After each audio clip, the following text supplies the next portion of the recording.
कौन है वो जिसकी हत्या का आरोप है नीतीश कुमार पर? 302 और आर्म्स एक्ट के आपराधिक मामले थे दर्ज। सबूत के अभाव के कारण हाई कोर्ट से हुए थे बरी। बिहार के मुख्यमंत्री नीतीश कुमार ऐसे तो सुशासन के साथ साथ अपनी साफ सुथरी छवि के लिए जाने जाते हैं। इसके बावजूद नीतीश कुमार पर बहुत सारे आरोप लगते आए हैं, चाहे वो सृजन घोटाला हो या फिर शिक्षक भर्ती का ही घोटाला क्यों ना हो। आपको यह जानकर हैरानी होगी कि इसके अलावा भी नीतीश कुमार पर हत्या का आरोप भी लग चुका है। नीतीश कुमार जब जो है लालू पर अपनी बढ़त बनाने के लिए राजनीतिक प्रतिद्वंद्विता के कारण लालू पर जब वो जंगल राज की बात करते हैं, तब तक विपक्ष, चाहे वो तेजस्वी यादव हो या राबड़ी देवी या फिर लालू प्रसाद यादव ही क्यों ना हो, वो नीतीश कुमार पर इस हत्या का आरोप लगाकर नीतीश कुमार पर हावी होते हैं। आपको ज्ञात होगा कि विधानसभा सत्र के दौरान तेजस्वी यादव ने जब नीतीश कुमार पर हत्या का आरोप लगाए थे, तब भी नीतीश कुमार का चेहरा गुस्से से लाल हो चुका था। तेज प्रताप यादव अपनी सारी मर्यादा को लांघकर हमेशा नीतीश कुमार को हत्यारा भी बोल चुके हैं। हमेशा वो अपने फेसबुक पोस्ट के माध्यम से नीतीश कुमार पर सीधा निशाना साधकर उन्हें हत्यारा भी कहते हैं। आज का जो किस्सा है उसी हत्या के नीतीश पर जो लगे हत्या का आरोप है उन्हीं पर आधारित है। आखिर वो व्यक्ति कौन थे जिनकी हत्या का आरोप नीतीश कुमार पर लगा हुआ है? नीतीश पर लगे इस हत्या की कहानी को जानने के लिए आपको लिए चलते हैं साल 1991 में। साल 1991 का लोकसभा चुनाव चल रहा था। पटना जिले के पंडारक गांव में 16 नवंबर को मतदान होना था। उसी दिन इस पंडारक थाने के दीवर गांव के प्राइमरी स्कूल में सीताराम सिंह की गोली मारकर हत्या कर दी गई थी। इस हत्याकांड से संबंधित एफआईआर घटना के अगले दिन यानी 17 नवंबर को दर्ज हुई। इसमें नीतीश कुमार सहित 5 लोगों को नामजद अभियुक्त बनाया गया था। उस समय यह इलाका बाढ़ लोकसभा क्षेत्र के अंतर्गत आता था।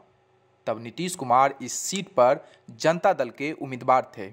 उस समय बिहार के मुख्यमंत्री लालू प्रसाद यादव का बिहार में शासन था और नीतीश कुमार लालू यादव के सबसे करीबी सहयोगी हुआ करते थे।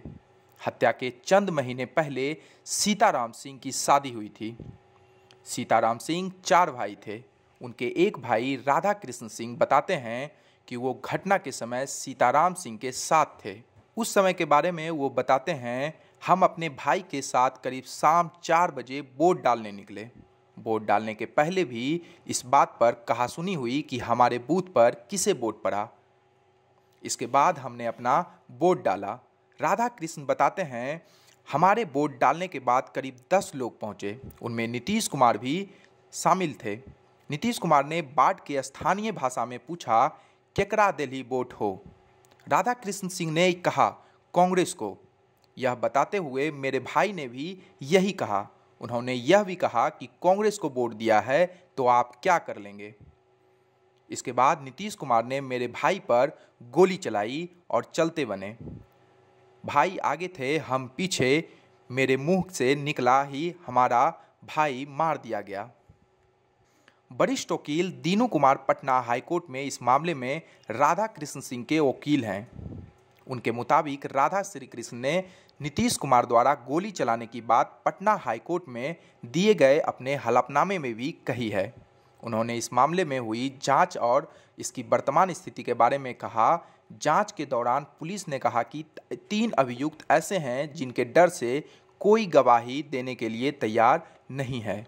इसके बाद पुलिस ने यह कहते हुए जांच रिपोर्ट जमा कर दिया कि केस सही है, लेकिन साक्ष्य की कमी है।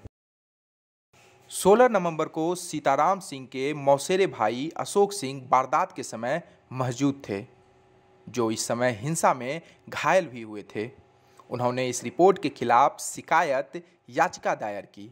इसके आधार पर साल 2009 में नीतीश कुमार पर दफा 302 और आर्म्स एक्ट के तहत संज्ञान ले लिया गया। नीतीश कुमार ने संज्ञान लेने के मामले में को हाईकोर्ट में चुनौती दी और वहां यह मामला लंबित है। इस आपराधिक मामले में नीतीश कुमार को बरी नहीं किया गया। नीतीश कुमार की पार्टी जनता दल यूनाइटेड यानी जदयू का कहना है कि नीतीश कुमार को बरी किए जाने के बाद राजनीतिक दुर्भावना से यह शिकायत याचिका दायर करवाई गई है। 17 जुलाई को नीतीश कुमार के छठी बार मुख्यमंत्री बनने के बाद जदयू ने एक प्रेस कॉन्फ्रेंस भी की थी और इस मामले पर अपना विस्तार से पक्ष रखा था। तब उस समय के पार्टी नेता और वर्तमान में जदयू के राष्ट्रीय अध्यक्ष ललन सिंह ने कहा था कि अशोक सिंह ने निचली अदालत द्वारा नीतीश कुमार को बरी किए जाने के बाद इस फैसले के खिलाफ एक शिकायत याचिका दायर की थी।